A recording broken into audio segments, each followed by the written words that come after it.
You fool! Warren is dead.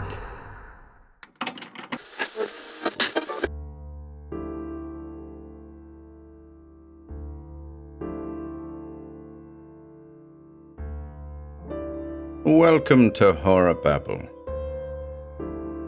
A Rendezvous in Averoigne is the second story in Clark Ashton Smith's Averoigne series, first published in the April-May 1931 edition of Weird Tales.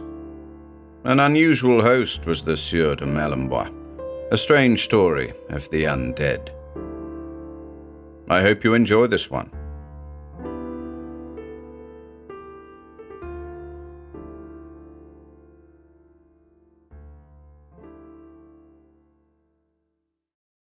A Rendezvous in Averoigne by Clark Ashton Smith. 1.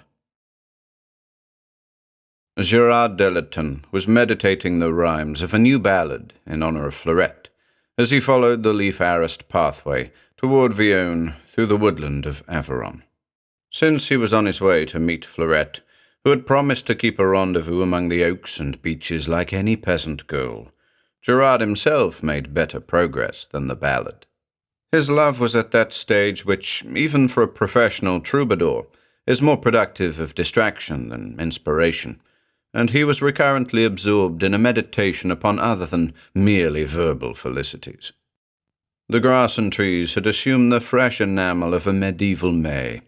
The turf was figured with little blossoms of azure and white and yellow, like an ornate broidery, and there was a pebbly stream that murmured beside the way, as if the voices of undines were parleying deliciously beneath its waters. The sun-lulled air was laden with a wafture of youth and romance, and the longing that welled from the heart of Gerard seemed to mingle mystically with the balsams of the wood. Gerard was a trouvère whose scant years and many wanderings had brought him a certain renown. After the fashion of his kind, he had roamed from court to court, from chateau to chateau, and he was now the guest of the Comte de la Frenay, whose high castle held dominion over half the surrounding forest. Visiting one day that quaint cathedral town, Vionne, which lies so near to the ancient wood of Averoigne, Gerard had seen Fleurette, the daughter of a well-to-do mercer named Guillaume Couchat, and had become more sincerely enamored of her blonde piquancy than was to be expected from one who had been so frequently susceptible in such matters. He had managed to make his feelings known to her, and, after a month of billets doux, ballads, and stolen interviews contrived by the help of a complacent waiting-woman, she had made this woodland tryst with him in the absence of her father from Vionne.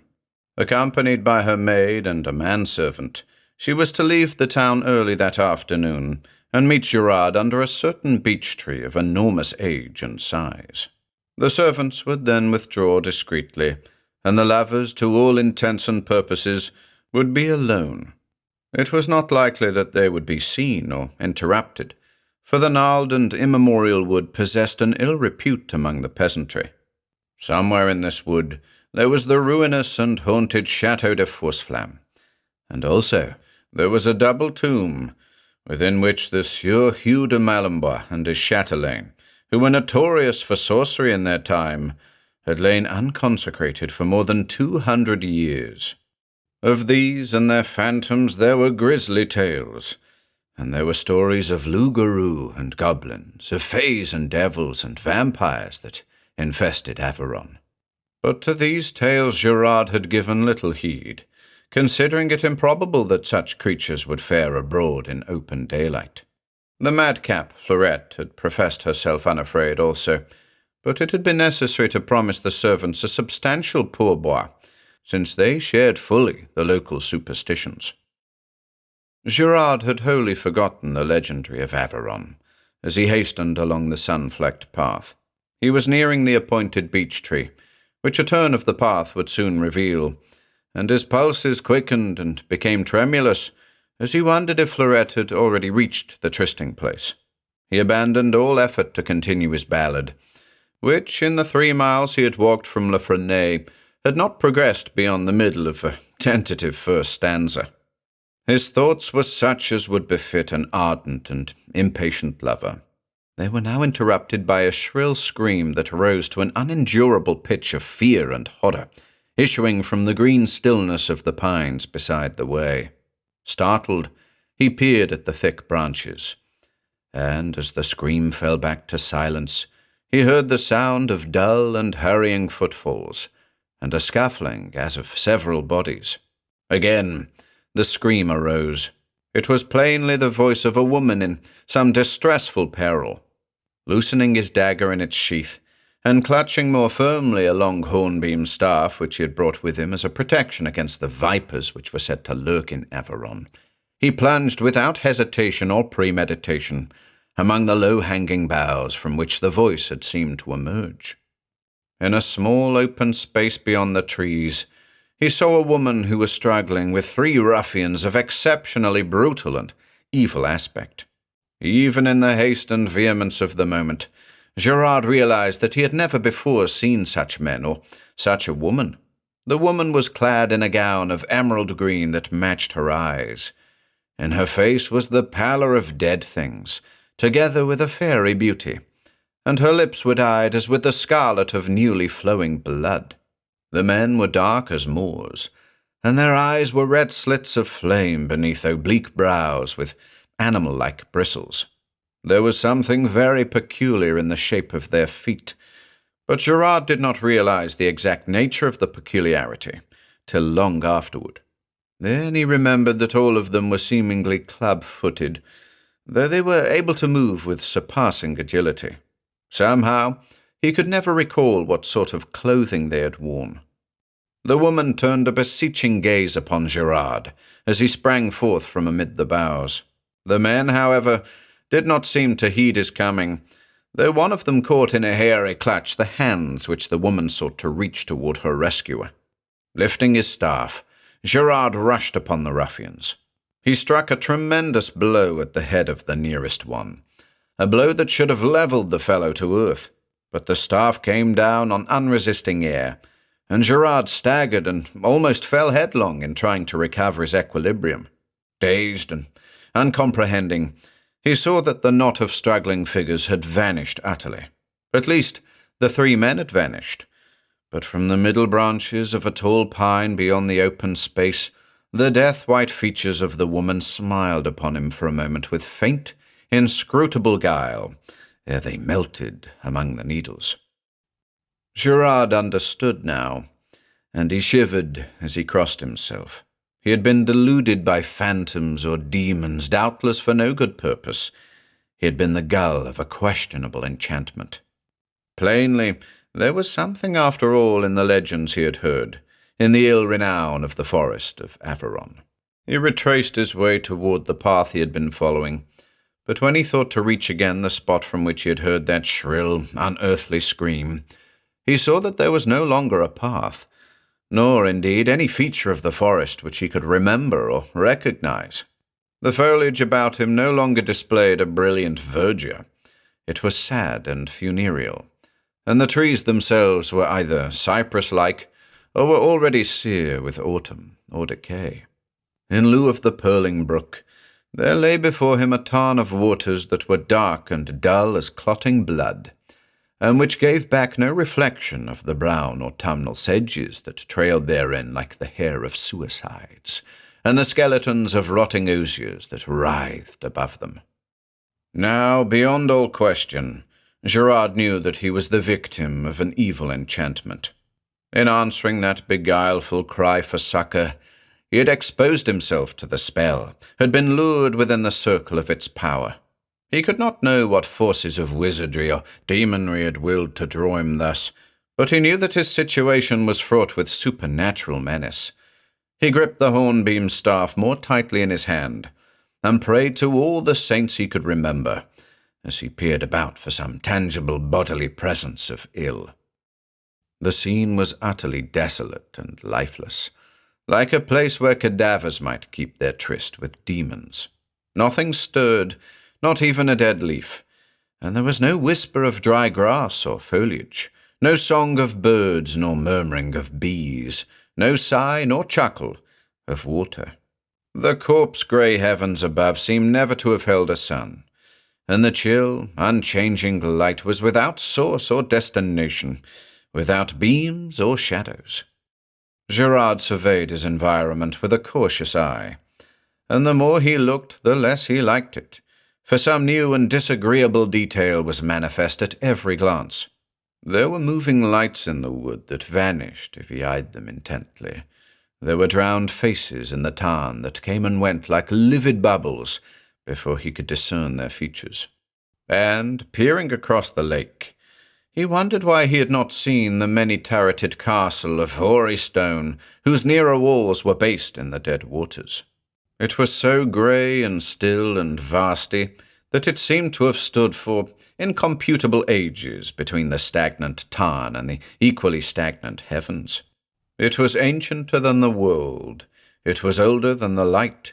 It was coeval with fear and darkness, and a horror dwelt upon it and crept unseen but palpable along its bastions. There was no sign of life about the castle, and no banners flew above its turrets or its donjon. But Gerard knew, as surely as if a voice had spoken aloud to warn him, that here was the fountainhead of the sorcery by which he had been beguiled. A growing panic whispered in his brain. He seemed to hear the rustle of malignant plumes, the mutter of demonian threats and plottings. He turned and fled among the funereal trees. Amid his dismay and wilderment, even as he fled, he thought of Fleurette and wondered if she were awaiting him at their place of rendezvous, or if she and her companions had also been enticed and led astray in a realm of damnable unrealities. He renewed his prayers and implored the saints for her safety as well as his own. The forest through which he ran was a maze of bafflement and eeriness. There were no landmarks, there were no tracks of animals or men, and the swart cypresses and sere autumnal trees grew thicker and thicker, as if some malevolent will were marshalling them against his progress. The boughs were like implacable arms that strove to retard him. He could have sworn that he felt them twine about him with the strength and suppleness of living things. He fought them insanely, desperately, and seemed to hear a crackling of infernal laughter in their twigs as he fought. At last, with a sob of relief, he broke through into a sort of trail. Along this trail, in the mad hope of eventual escape, he ran like one whom a fiend pursues, and after a short interval he came again to the shores of the tarn, above whose motionless waters the high and hoary turrets of that time-forgotten castle were still dominant. Again he turned and fled, and once more, after similar wanderings and like struggles, he came back to the inevitable tarn. With a leaden sinking of his heart, as into some ultimate slough of despair and terror, he resigned himself and made no further effort to escape.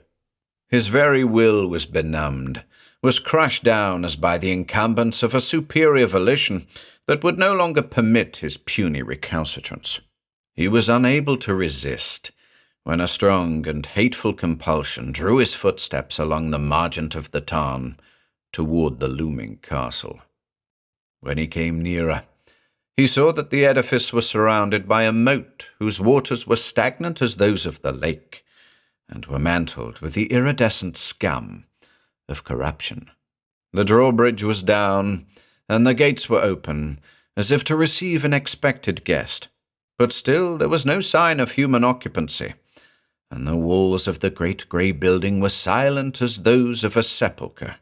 And more tomb-like even than the rest was the square and overtowering bulk of the mighty donjon.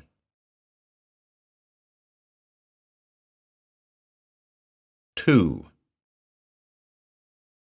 Impelled by the same power that had drawn him along the lake shore, Gerard crossed the drawbridge and passed beneath the frowning barbican into a vacant courtyard.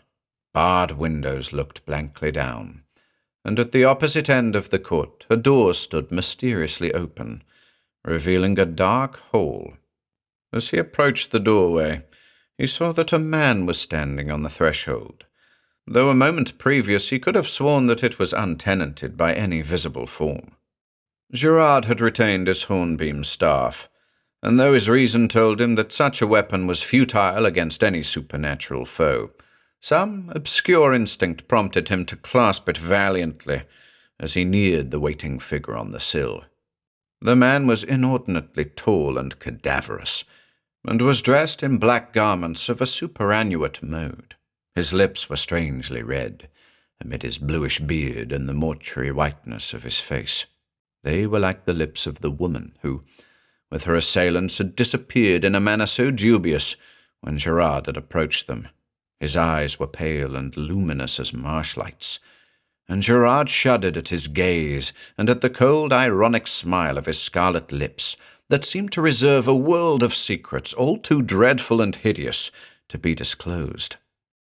"I am the Sieur du Malinbois," the man announced. His tones were both unctuous and hollow, and served to increase the repugnance felt by the young troubadour. And when his lips parted, Gerard had a glimpse of teeth that were unnaturally small and were pointed like the fangs of some fierce animal. "Fortune has willed that you should become my guest," the man went on. "The hospitality which I can proffer you is rough and inadequate, and it may be that you will find my abode a trifle dismal. But at least I can assure you of a welcome no less ready than sincere." "I thank you for your kind offer," said Gerard, "but I have an appointment with a friend, and I seem in some unaccountable manner to have lost my way.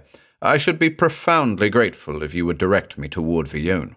There should be a path not far from here, and I have been so stupid as to stray from it."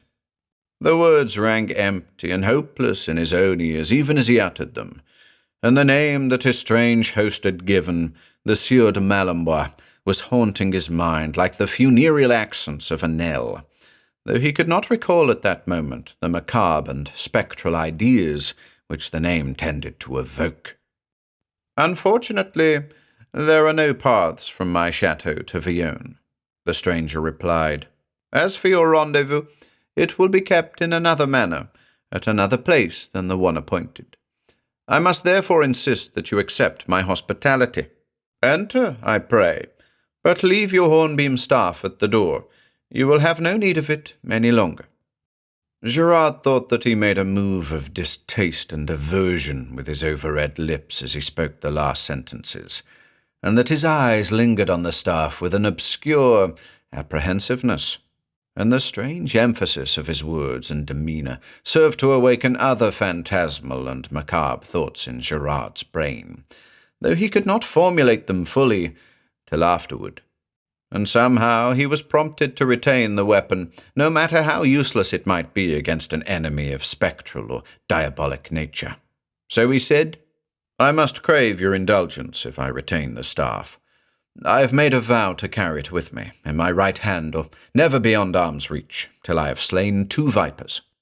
"That is a queer vow," rejoined his host. "However, bring it with you if you like. It is of no matter to me if you choose to encumber yourself with a wooden stick." He turned abruptly, motioning Gerard to follow him.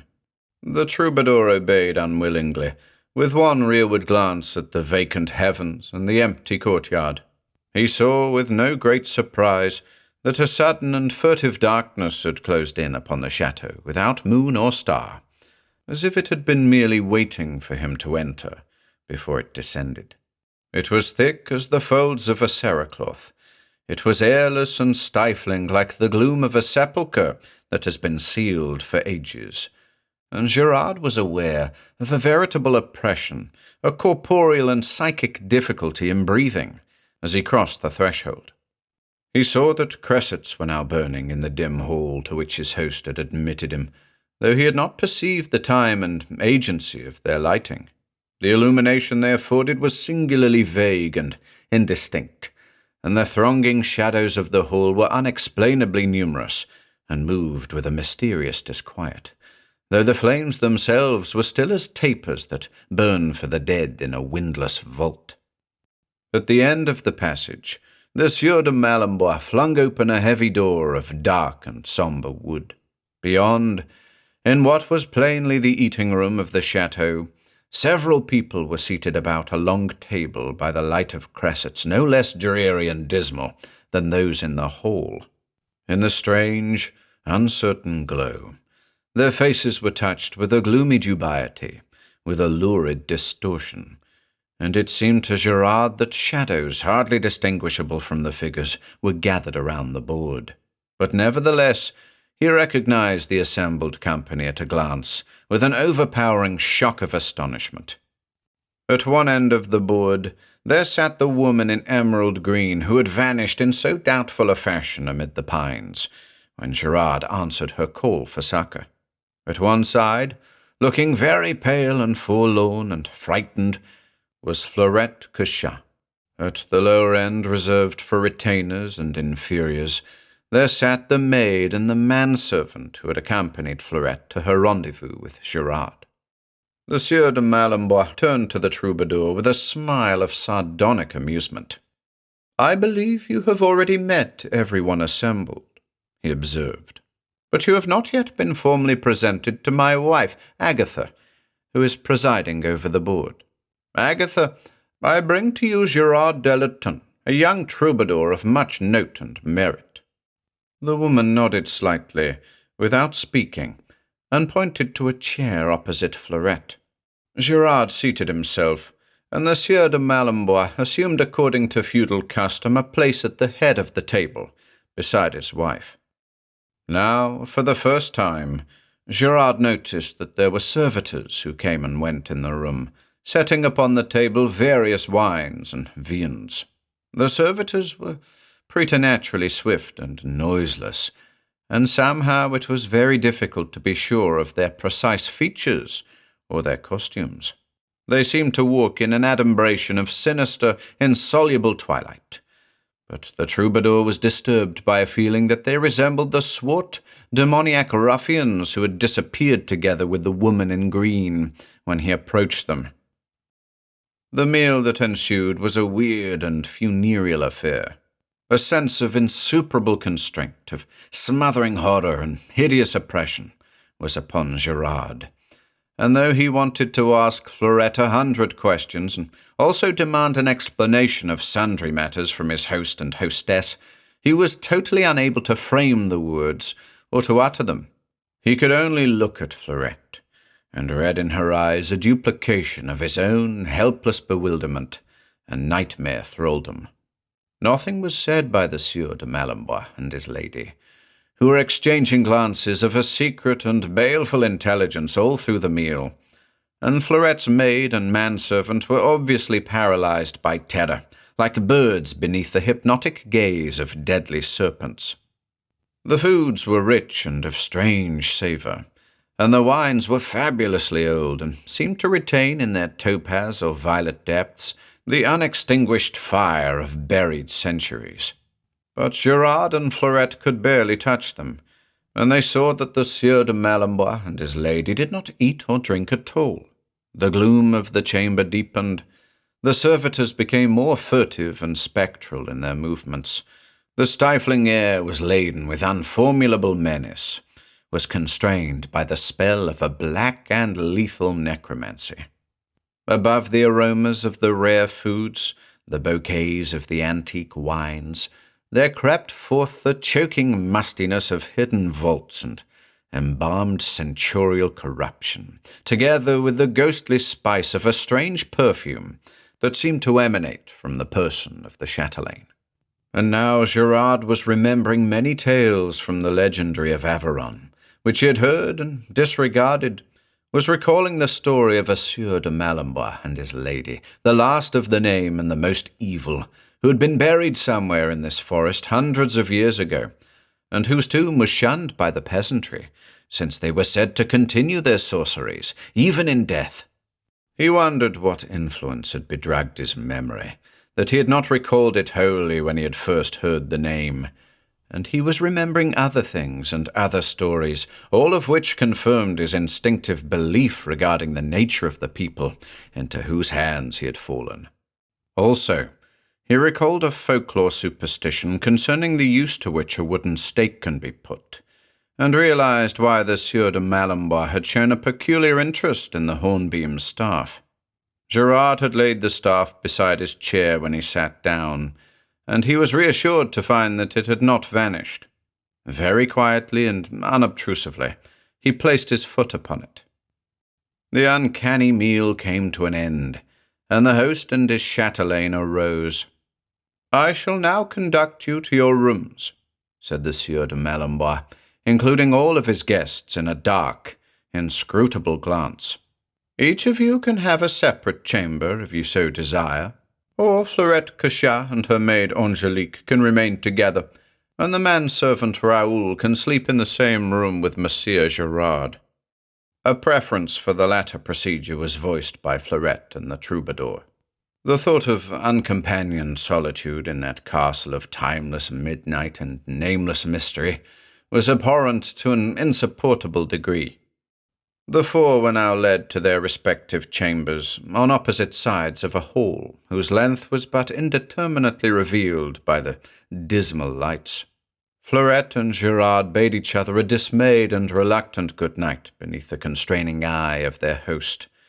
Their rendezvous was hardly the one which they had thought to keep, and both were overwhelmed by the supernatural situation amid whose dubious horrors and ineluctable sorceries they had somehow become involved.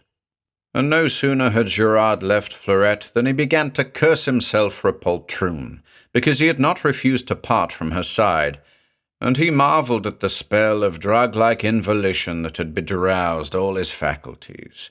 It seemed that his will was not his own, but had been thrust down and throttled by an alien power.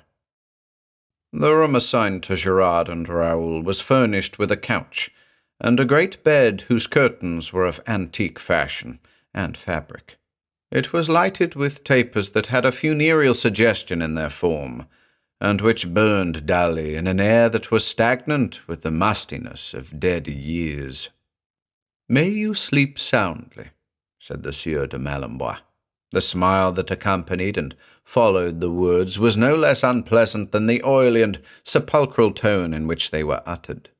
The troubadour and the servant were conscious of profound relief when he went out and closed the leaden clanging door, and their relief was hardly diminished even when they heard the click of a key in the lock. Gerard was now inspecting the room, and he went to the one window, through whose small and deep-set panes he could see only the pressing darkness of a night that was veritably solid, as if the whole place were buried beneath the earth, and were closed in by clinging mould. Then, with an access of unsmothered rage at his separation from Fleurette, he ran to the door and hurled himself against it. He beat upon it with his clenched fists, but in vain. Realizing his folly, and desisting at last, he turned to Raoul. "Well, Raoul," he said, "what do you think of all this?" Raoul crossed himself before he answered, and his face had assumed the visage of a mortal fear. "I think, monsieur," he finally replied, "that we have all been decoyed by a malefic sorcery, and that you, myself, the demoiselle Fleurette, and the maid Angelique are all in deadly peril of both soul and body." "That also is my thought," said Gerard, "and I believe it would be well that you and I should sleep only by turns, and that he who keeps vigil should retain in his hands my hornbeam staff, whose end I shall now sharpen with my dagger. I am sure that you know the manner in which it should be employed, if there are any intruders, for if such should come, there would be no doubt as to their character and their intentions.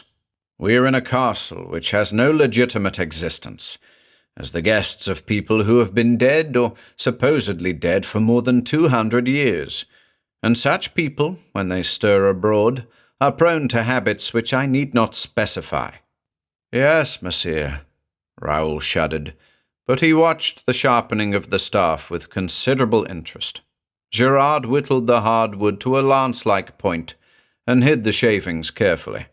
He even carved the outline of a little cross near the middle of the staff, thinking that this might increase its efficacy or save it from molestation. Then, with the staff in his hand, he sat down upon the bed where he could survey the litten room from between the curtains. You can sleep first, Raoul." He indicated the couch, which was near the door. The two conversed in a fitful manner for some minutes. After hearing Raoul's tale of how Fleurette, Angelique, and himself had been led astray by the sobbing of a woman amid the pines, and had been unable to retrace their way, the troubadour changed the theme, and henceforth he spoke idly and of matters remote from his real preoccupations, to fight down his torturing concern for the safety of Fleurette. Suddenly, he became aware that Raoul had ceased to reply, and saw that the servant had fallen asleep on the couch. At the same time, an irresistible drowsiness surged upon Gerard himself, in spite of all his volition, in spite of the eldritch terrors and forebodings that still murmured in his brain. He heard through his growing habitude a whisper as of shadowy wings in the castle halls. He caught the sibilation of ominous voices, like those of familiars that respond to the summoning of wizards, and he seemed to hear, even in the vaults and towers and remote chambers, the tread of feet that were hurrying on malign and secret errands. But oblivion was around him like the meshes of a sable net, and it closed in relentlessly upon his troubled mind, and drowned the alarms of his agitated senses. When Gerard awoke at length, the tapers had burned to their sockets, and a sad and sunless daylight was filtering through the window. The staff was still in his hand, and though his senses were still dull with the strange slumber that had drugged them, he felt that he was unharmed. But peering between the curtains, he saw that Raoul was lying mortally pale and lifeless on the couch, with the air and look of an exhausted moribund. He crossed the room and stooped above the servant. There was a small red wound on Raoul's neck, and his pulses were slow and feeble, like those of one who has lost a great amount of blood. His very appearance was withered and vein-drawn, and a phantom spice arose from the couch, a lingering wraith of the perfume worn by the chatelaine, Agatha. Gerard succeeded at last in arousing the man, but Raoul was very weak and drowsy. He could remember nothing of what had happened during the night, and his horror was pitiful to behold when he realized the truth. "It will be your turn next, monsieur," he cried. "These vampires mean to hold us here amid their unhallowed necromancies till they have drained us of our last drop of blood.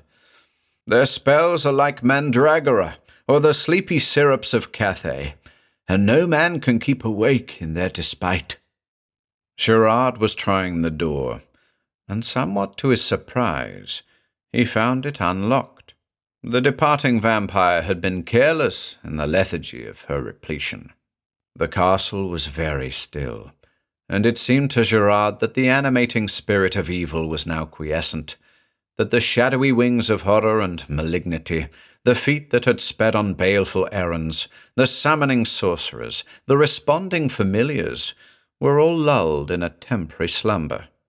He opened the door, he tiptoed along the deserted hall, and knocked at the portal of the chamber allotted to Fleurette and her maid. Fleurette, fully dressed, answered his knock immediately, and he caught her in his arms without a word, searching her wan face with a tender anxiety. Over her shoulder, he could see the maid Angelique, who was sitting listlessly on the bed with a mark on her white neck similar to the wound that had been suffered by Raoul.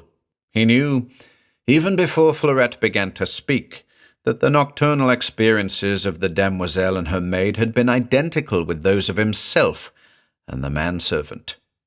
While he tried to comfort Fleurette and reassure her, his thoughts were now busy with a rather curious problem. No one was abroad in the castle, and it was more than probable that the Sieur du Malinbois and his lady were both asleep after the nocturnal feast which they had undoubtedly enjoyed. Gerard pictured to himself the place and the fashion of their slumber, and he grew even more reflective as certain possibilities occurred to him. "Be of good cheer, sweetheart," he said to Fleurette. "It is in my mind that we may soon escape from this abominable mesh of enchantments. But I must leave you for a little and speak again with Raoul, whose help I shall require in a certain matter." He went back to his own chamber. The manservant was sitting on the couch, and was crossing himself feebly and muttering prayers with a faint, hollow voice. "Raoul," said the troubadour a little sternly, "you must gather all your strength and come with me. Amid the gloomy walls that surround us, the sombre ancient halls, the high towers, and the heavy bastions, there is but one thing that veritably exists, and all the rest is a fabric of illusion. We must find the reality whereof I speak, and deal with it like true and valiant Christians.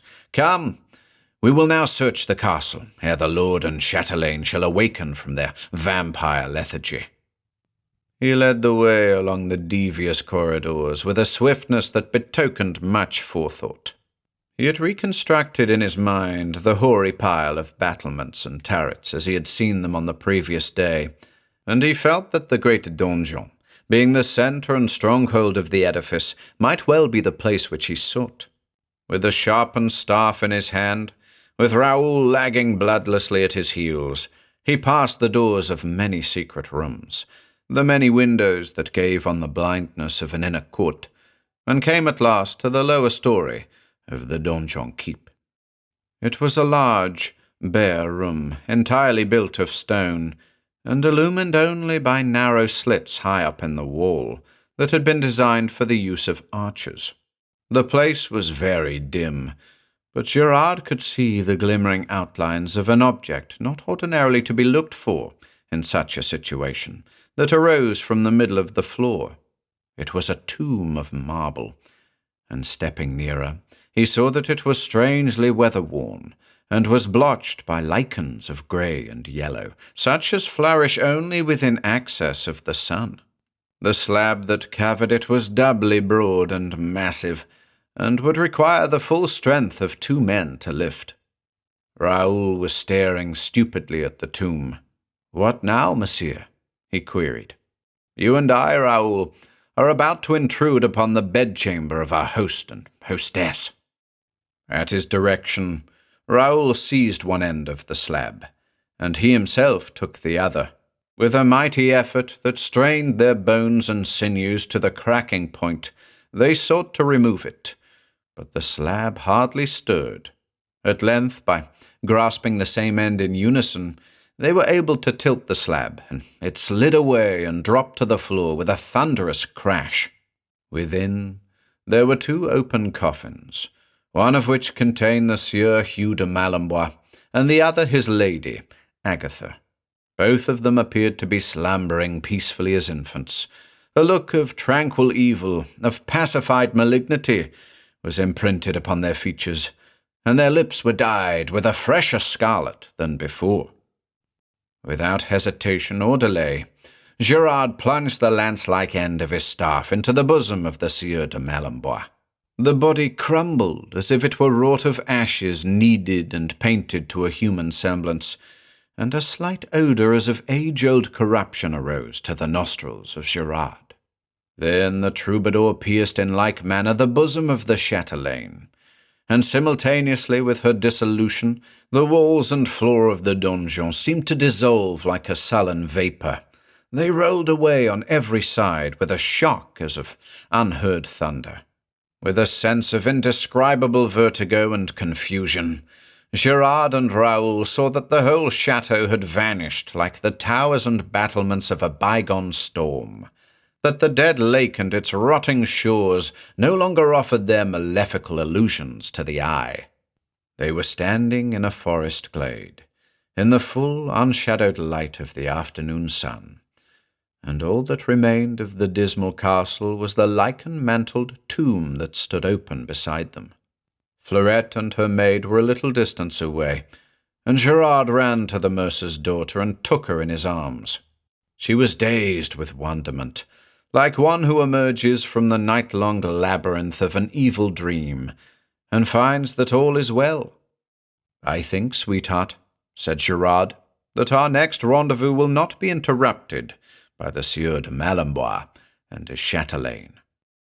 But Fleurette was still bemused with wonder, and could only answer him with a kiss.